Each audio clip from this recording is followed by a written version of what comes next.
When I was a little child living in my father's palace in his kingdom, happy in the glories and riches of my family that nurtured me, my parents gave me supplies and sent me out on a mission from our home in the East. From their treasure house, they made up a cargo for me.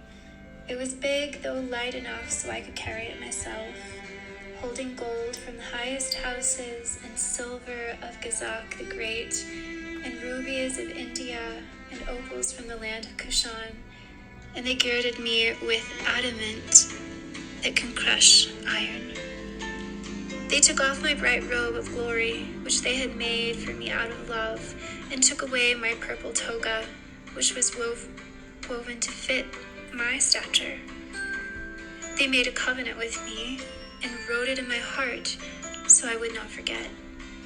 When you go down to Egypt and bring back the one pearl that lies in the middle of the sea and is guarded by the snorting serpent, you will again put on your robe of glory and your toga over it, and with your brother, our next in rank, you will be heir in our kingdom.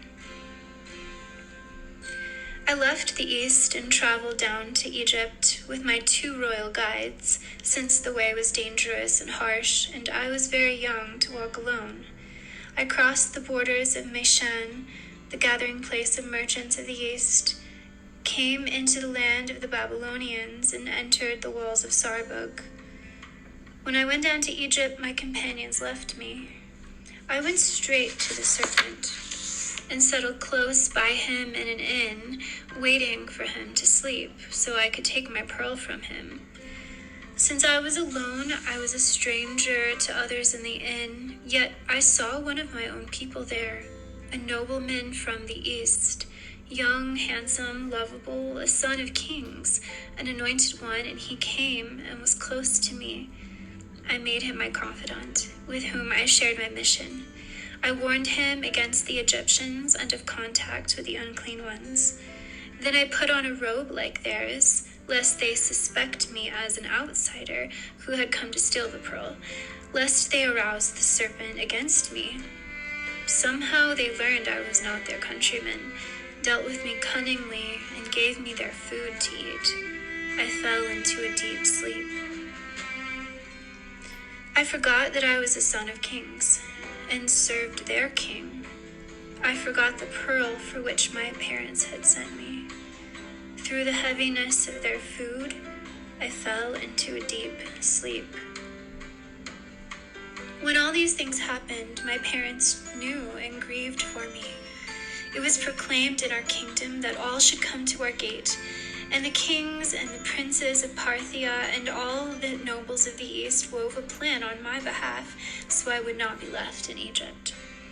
And they wrote me a letter, and every noble signed it with his name. From your father, the King of Kings, and your mother, the Mistress of the East, and from your brother, our next in rank, and to you, our son in Egypt, peace.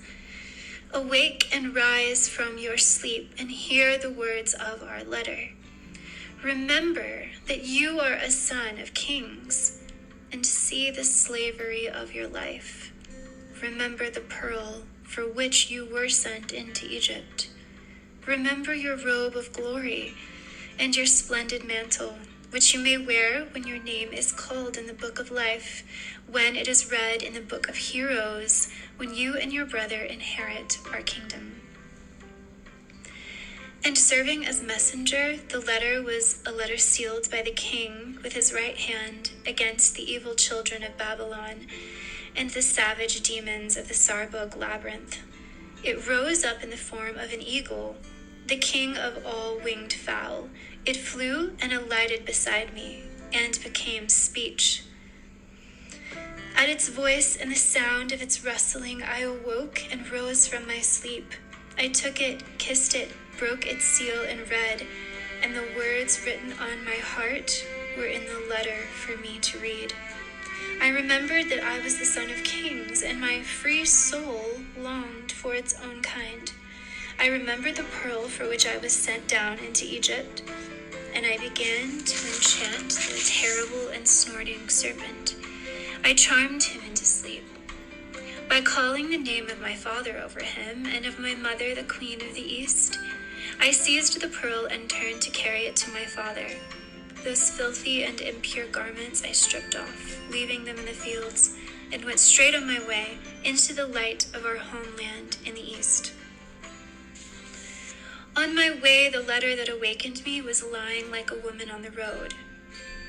And as she had awakened me with her voice, so she guided me with her light, as if she were an oracle.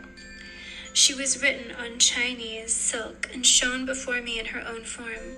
Her voice soothed my fear, and its love urged me on.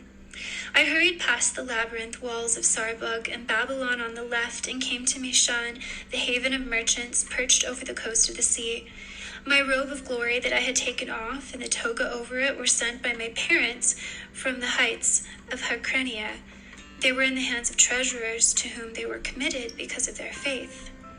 And I had forgotten the robe's splendor, for as a child I had left it in my father's house.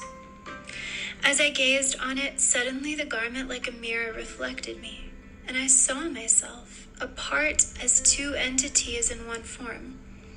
The treasurers had brought me one robe, yet in two halves I saw one shape, with one kingly seal.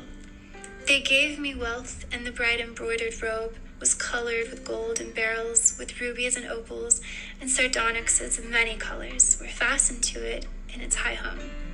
All its seams were fastened with stones of adamant, and the image of the King of Kings was embroidered on it, as it rippled with sapphires of many colors. I saw it quiver all over, moving with gnosis and a pulsing knowledge. And as it prepared to speak, it moved toward me, murmuring the sound of its songs. It descended and said, I am the one who acted for him. For him I was brought up in my father's house. I saw myself growing in stature, in harmony with his labors. With regal movements, the robe was spreading toward me, urging me to take it, and love urged me to receive it. And I stretched forth, and it received it, and put on the beauty of its hues. I cast my toga of brilliant colors all around me. Therein I clothed myself and ascended to the gate of salutation and adoration. I bowed my head and adored the majesty of my Father who sent it to me. I had fulfilled his commands, and he fulfilled what he had promised. At the gate of his princes I mingled with his nobles. He was happy through me and received me, and I was with him in his kingdom, and his slaves praised him resoundingly. He promised me that I would journey soon with him to the gate of the King of Kings, and with my gifts and my pearl I would appear with him before our king.